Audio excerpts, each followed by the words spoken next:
I started a podcast because I knew I had to up the average of the 5 people I spent the most time with, and a podcast was a great way to do just that. I spent my entire career in the audio production world of the advertising business, and I love storytelling. Podcasting started off as a way for me to just release a lot of stress. I started my podcast because I was 17 years old, living in Virginia, and I wanted to connect with high-level entrepreneurs, innovators, CEOs.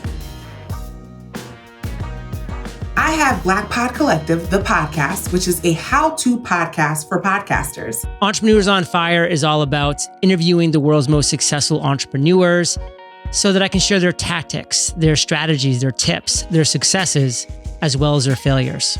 The podcast is really a collection of conversations with some of the best thought leaders. I like to think of it as being at the intersection of brands, consumers, and technology. Because they are passionate about something. Brands and companies have a wide audience, and podcasting is a way to reach your audience in the most intimate, in their most private moments. If you have a voice, a message, a mission to share with the world, you should start a podcast. My favorite thing about podcasting is that it's ever-changing. Probably the ability to tell stories and present information in a compelling and fully immersive way. It's like a novel that you get really, really deep into and you just can't put it down. You want to just keep turning those pages, and then you feel really sad when you know it's about to end.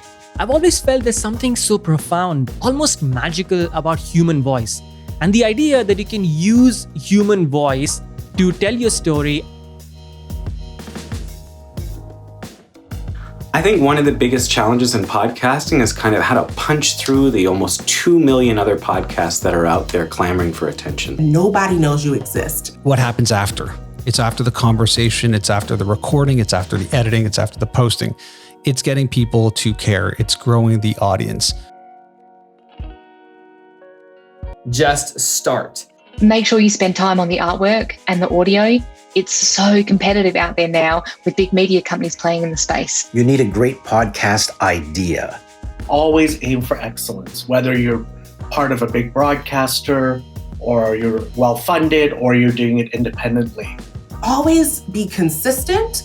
Always be working towards making it better. Be the best solution to a real problem. That's the winning solution for your podcast.